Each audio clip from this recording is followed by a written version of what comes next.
Hello, I'm just doing a update video on my HPI. I haven't really run it much since the last time I ran it. In that video you saw on 6S, because the motor was getting superheated, and I've dropped it down a couple of teeth now.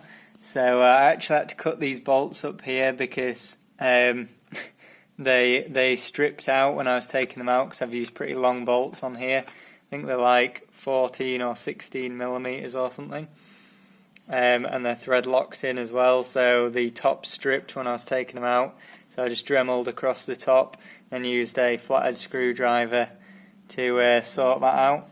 And then now I'm running a 16 tooth pinion, which you can see in there. It's not a Robinson Racing one, so we'll see how it holds up, and it is a little bit worn as well. I've used it before, but hopefully it holds up to 6S and the motor won't get as hot now. The motor is almost touching the chassis brace over here. You can see that screw there is like less than a millimeter away, but the mesh is pretty perfect. I just shoved a piece of paper in there while I tightened it up as usual, and it gets a nice perfect mesh on there. We're still running the Max6 over here, so shouldn't have any more ESC problems. We did blow up two 150 amp ESCs previously, so this is 160 and rated for 8S, opposed to just 6, so we'll see how that goes. Now the other thing I've changed is the steering servo, because the steering was appalling. I did originally have a Power HD 20 kg servo in there, the red version. This is actually the blue version, but the red one kind of died fairly shortly after I got the car, so I've been running this, which is a Spektum S6020, which is metal geared I think, but it's got a plastic servo horn. It's only 10.6 kilograms at 6 volts. And to be honest, on 6S and even on 4S, to be fair, I don't know if you've seen in any of my videos, but the turning circle's about 4 miles because this servo can't turn basically when the wheels are spinning, because they've got too much inertia. So I've got this Power HD out of my spare X-ray roller, which is just like a spares car for my X-ray. And it's got a nice aluminium servo horn, back up to 20 kgs, which is nice. So hopefully that sorts my steering out a little bit better. Obviously it's not the fastest servo ever, but we'll see how it goes. I'm still running this little bent piece of aluminium down here that's holding the plastic plate which this thing is attached to in. So there's one screw back here somewhere holding it in, and then these 2 bolts at the front, and then it's just a piece of acrylic that this radio tray is mounted on.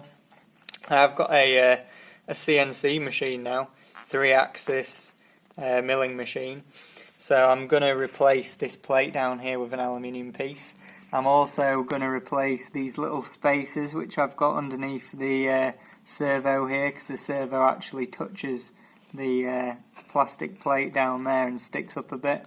So I've got some spacers on there with these crappy wood screws holding them in.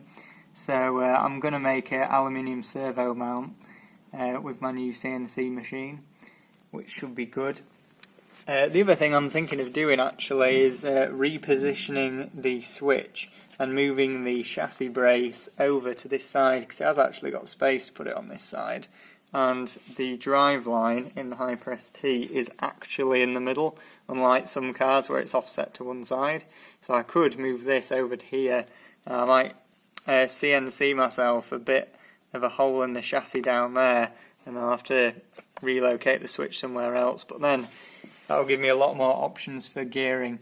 I am still running the 48 tooth Spur gear, but I'm running the 16 tooth pinion now, so it should be geared to about I would say, I can't remember exactly, should be about 70 miles an hour opposed to like 85 or whatever, which was obviously why the motor was overheating. Still running the air racing heatsink with the two fans, which works very well, drops about 10 to 20 degrees off the motor. Got a 0.5mm thick thermal pad between the motor and the heatsink as well. I don't just run the heatsink like flapping around on the motor like some people do. Receiver and everything still the Spektum SR, I think it's a 410, so there's two wires which go to the fans, and then the other two obviously for the ESC and the steering servo. Now, another couple of things is these body pins are amazing. They are pretty giant if you look how big they are. They're like 5th scale body pins, and I've bent the end over slightly like that, and I've still got 4, which is spectacular, because normally I lose about 3 body pins per bashing session, which is terrible. The other update I want to do in 2019 is the shell, because as you can see, these holes were actually round, and they're not very round anymore. And we have kind of the same issue at the back here, where the hole is about 3 times as long as it used to be, and this corner up here, which has all the tape on it, is actually cracked all the way across there, and it is cracked all the way across there as well, which is pretty common actually for HPI well, just triggers in general. The entire nose just like flaps around, even with a T-bone on. It's just inevitable really. So yeah, I think I'm going to get a new shell. Probably going to get another HPI shell, to be honest. You can get a HPI Pro shell, which is I think 30 quid, and then you just put the these plastic bar things on, which I really like. I think they make the shell a bit more structurally sound, and the other good thing as well is I know it's going to fit the car, and I'm not going to drill the holes for the nitro in this one, so I won't have to tape it up. I'm going to do a custom paint job on it as well. Now, the other issue I had in the last run, which I don't know whether I mentioned, is this wheel here. These are HPI Warlock wheels for a Savage, but with the 17mm hexes. I don't know whether you can see there, but that wheel is actually cracked there and there, so this entire spoke all the way to the centre hex there is pretty much destroyed. So yeah, when it's on 6S, it does kind of just break everything. Now, the other slight issue, which I'm not really too bothered about, is the rear drive shafts. And the front drive shafts are slightly bananaed. They're a lot straighter than they were. I've straightened them all out, but we'll see how they go. But I'm guessing they'll need replacing at some point in 2019. But yeah, I think that's it for the HPI update, to be honest.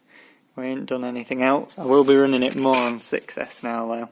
But I'll probably run a 4S pack through it, just for the start of the sort of season, to get the feel for it, and I'll be running on the 6S. But as you can see outside, it's well, I don't know whether the camera picks it up, but it's just wet all the time, even if it doesn't rain.